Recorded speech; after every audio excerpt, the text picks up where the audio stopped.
Right, Shalom. I want to start off by giving all praise, honor, and glory due to Yahweh, Bahashem, Yahweh Shai, Bahashem Rakakwadash. I'd like to give double honors unto the apostles and the artists of great millstone who I learned this truth from. And I'd like to say peace and salutations unto the hopefully elect. Yet again, it's Monday, July 3rd, 2023, Missile Monday. And this article is from Newsweek, and it says ex-Russian president calls nuclear apocalypse probable. So I'm just going to go into this article, bring out a few scriptures. Lord willing, this lesson is edifying and straight to the point. And it says, Dmitry Medvedev, a former president of Russia, on Sunday said that a nuclear apocalypse involving Russia and Western nations is not just possible, but also quite probable. Medvedev, who currently serves as a duty chairman of Russia's Security Council, made the comments in an opinion article he wrote for the Kremlin-controlled Rossiyskaya Gazeta newspaper. Medvedev wrote that current tensions between Russia and the West are much worse than during the 1962 Cuban Missile Crisis, which has often been cited as perhaps the closest the Cold War came to escalating into a nuclear conflict before cooler heads prevailed. Medvedev said Western opponents set on the defeat of Russia have created the current hostile environment, while emphasizing that a nuclear war was unlikely to have any winners. He said it might not be avoidable. And yes, he's right. It's inevitable. This thing is going to happen because it was prophesied to happen. You know, World War III is going to be the war to end all wars. You know, and it says all, one thing that politicians of all stripes do not like to admit, such an apocalypse is not only possible, but but also quite probable, he wrote. Medvedev was President Vladimir Putin's stand-in president between 2008 and 2012, and he has been one of the most outspoken Kremlin critics of Kyiv's Western supporters ever since Putin began his invasion of Ukraine in February of 2022. He has also been accused of nuclear saber rattling. He has also been accused of nuclear saber rattling for his frequent talk of using nuclear weapons. In April, Medvedev said the likelihood of nuclear weapons being used in the Ukraine war was growing day by day. He also suggested that Moscow may turn to the use of nukes should Russia be defeated in Ukraine. Defeat of a nuclear power in a conventional war may trigger a nuclear war, Medvedev said in a January Telegram post. Nuclear powers have never lost major conflicts on which fate depends. One result, he said, would be to start a third world war, keyword, and he even mentioned it, and plenty of people have mentioned it, but again, they all know that World War III is coming, it's going to happen. Nothing is going to stop it. I'm going to reread it. He said one resolution, he said, would be to start a third world war, but he added that such a move would be obviously bad because even the victors are not able,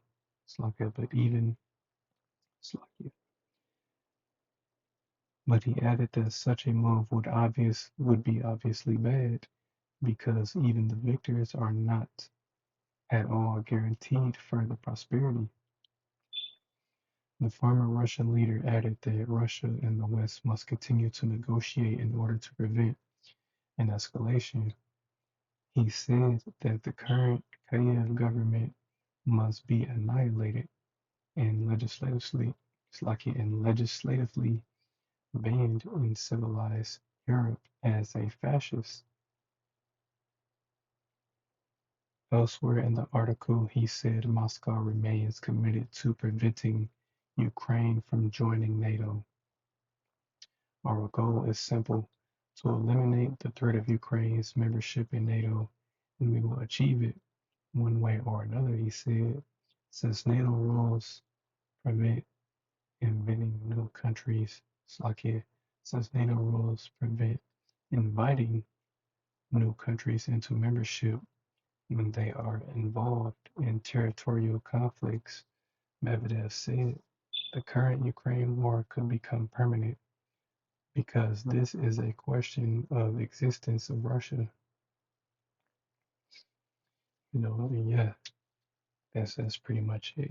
Things are still heating up between, Russia and the Ukraine, while, the American citizens are pretty much, just going about their day to day. World War III is ramping up, this thing is going to take place and nothing is going to stop it because, again, this was prophesied, to happen. So I'm going to go to the scriptures, and again, always going to start with the book of Isaiah, chapter 54, and verse 16, and it says, Behold, I have created the smith that bloweth the coals in the fire, and that bringeth forth an instrument for his work.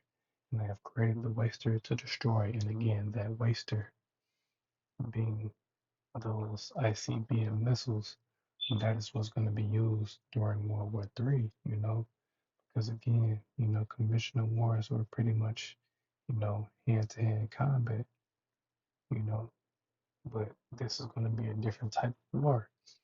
There's the book of Isaiah, chapter 9, and verse 5, and it says, For every battle of the warrior is with confused noise and garments rolled in blood, but this shall be with burning and fuel of fire. And yes, this is how this war is going to be fought with nuclear missiles. Now, yes, you are going to have, ground troops, going to war with each other, but ultimately, this is going to be fought with, nuclear missiles, as it says, burning and fuel of fire, because, missiles are going to be launched, throughout the world. And this is a very real thing, because it was even prophesied to happen. And I'm going to go to the book of Matthew, chapter 24, and verse 6, and it says, And ye shall hear of wars and rumors of wars. See that ye be not troubled, for all these things must come to pass, but the end is not yet. And yes, these things must come to pass in order for, pretty much the world to be at peace, because again, we can't truly have peace in the earth until Esau Edom is taken out of power, because he's going to continue to destroy the earth, and oppress the people. So I'm going to go to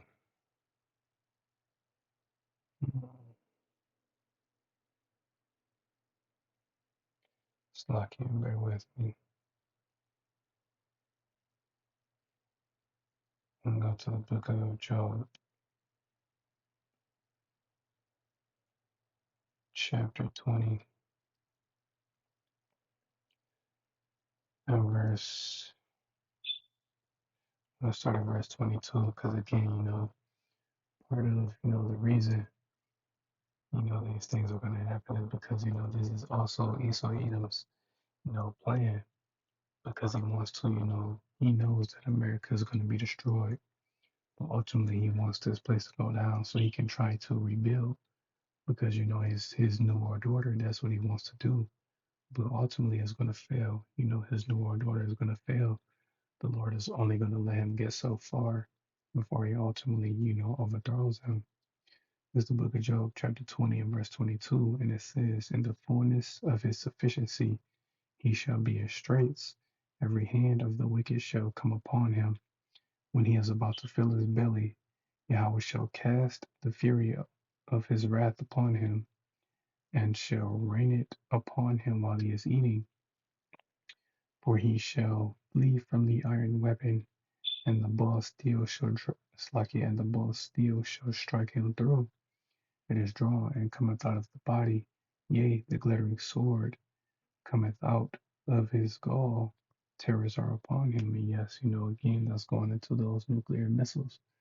Because again, America has to be destroyed. It is prophesied that, Babylon was going to be destroyed, because this must take place in order for, you know, in order for it to be peace throughout the earth, in order for, the Israelites, so-called Negroes, Latinos, and Native Americans to pretty much, live. Because right now we're being oppressed by this man, We won't be able to live until this man gets taken down, you know.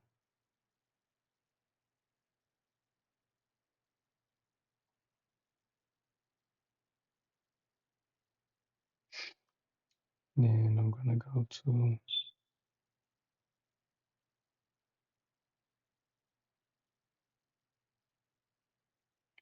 Jeremiah 51 verse 8. No, I'm gonna start at verse 7. No,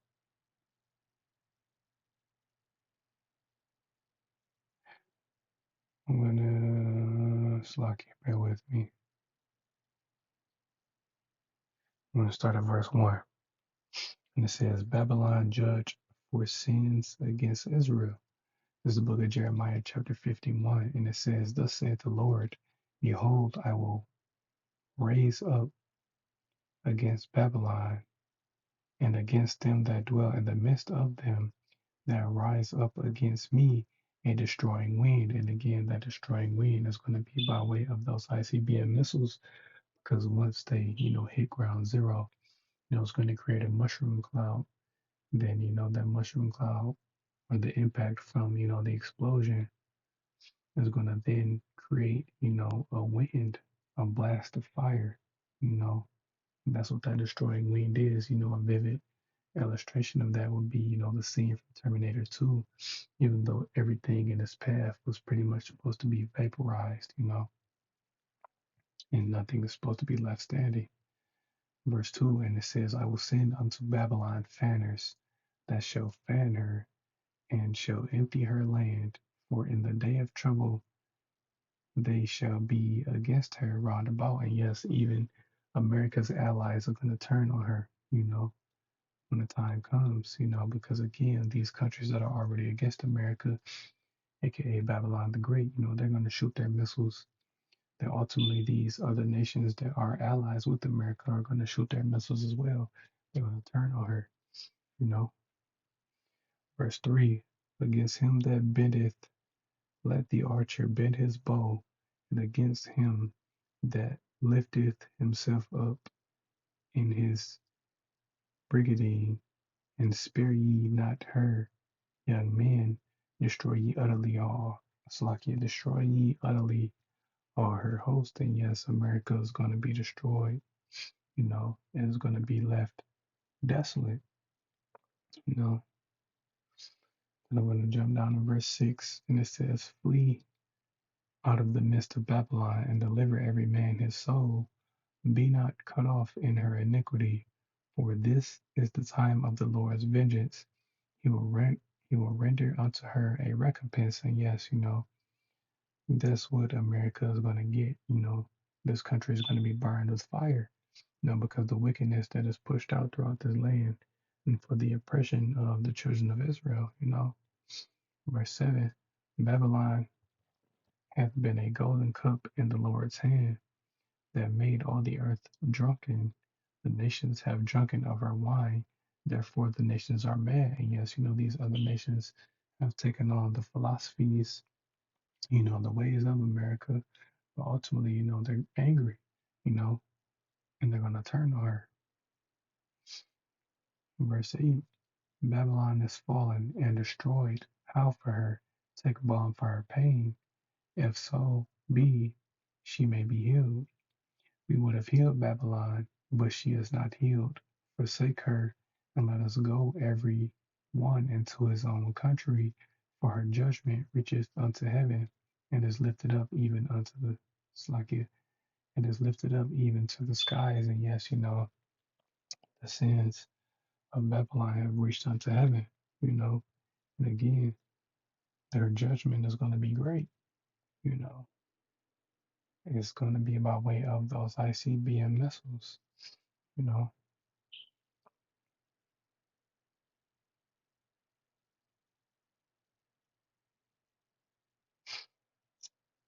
There's the book of Malachi, chapter 4, and verse 1, and it says, behold, the day cometh that shall burn as an oven, and all that is like it, and all the proud, yea, and all that do wickedly shall be stubble, and the day that cometh shall burn them up, saith the Lord of hosts, that it shall leave them neither root nor branch. Yes, this land is going to be left completely desolate, you know.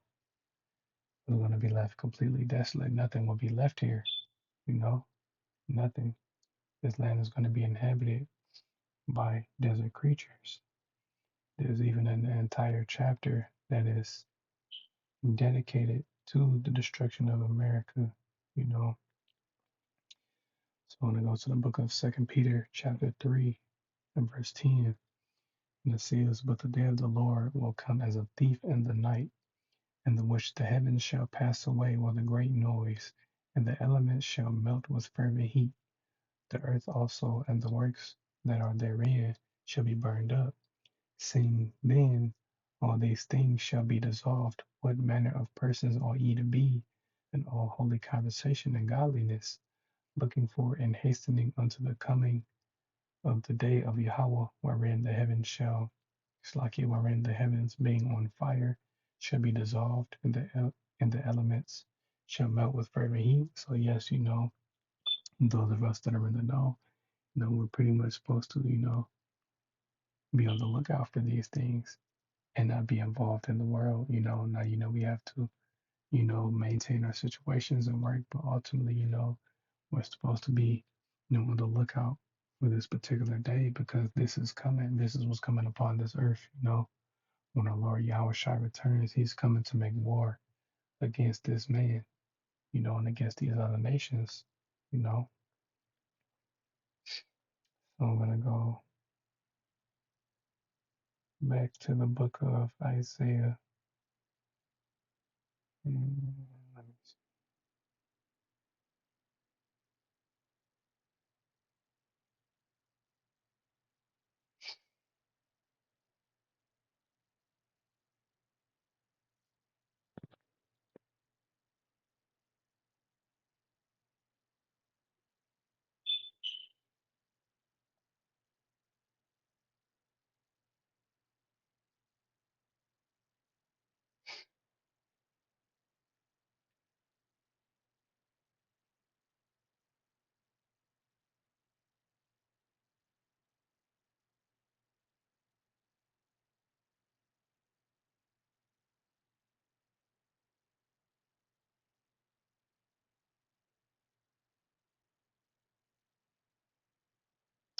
Slock Amber with me.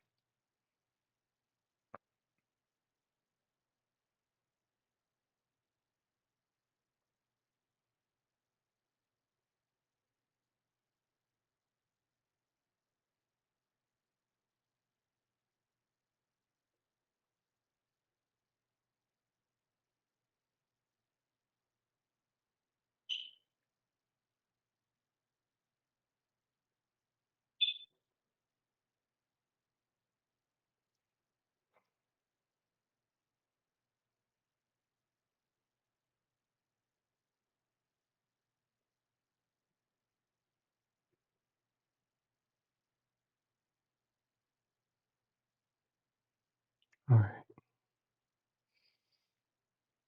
There's the book of Isaiah, chapter 34. And I'm gonna start at verse 1. It says Yahweh's wrath against nations.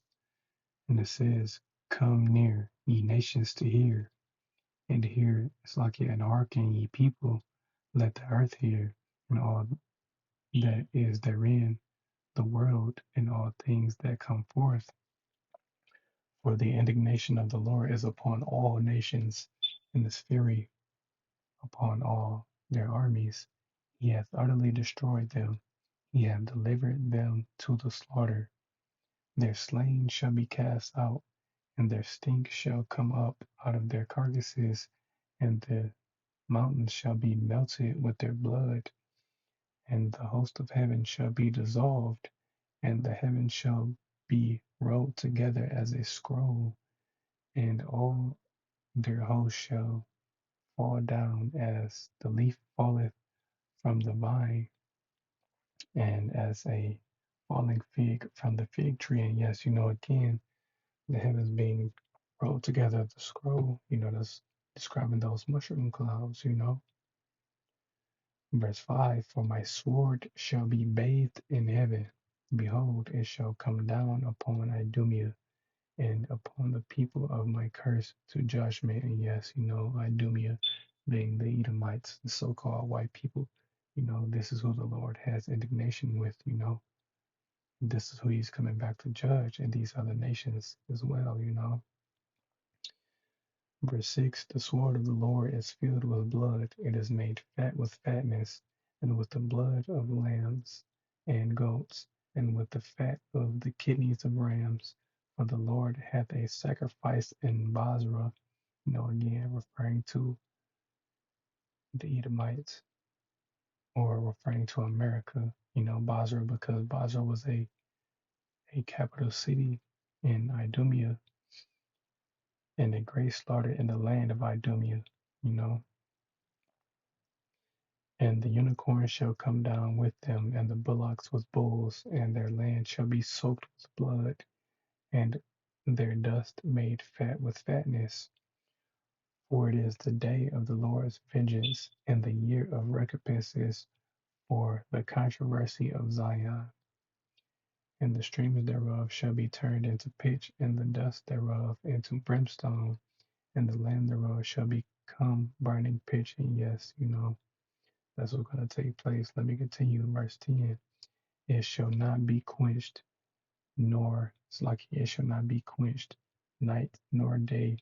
The smoke thereof shall go up forever. From generation to generation it shall lie waste.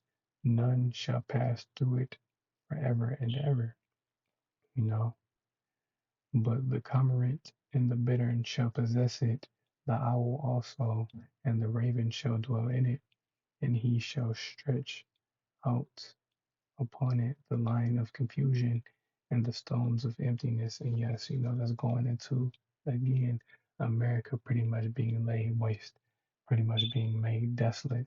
And that's what's going to take place, because once these missiles hit this land, the entire land of America is going to be engulfed in flames, and nothing is going to put it out. The fire is pretty much going to put itself out, you know, and pretty much once the fire goes out, once the saying the smoke clears and the dust settles, that's what's going to happen, because you aren't going to know, the line of confusion being, you won't know which state was which, or which city was which city, you won't know where one city started and one city ended, you know, it's going to be completely unrecognizable.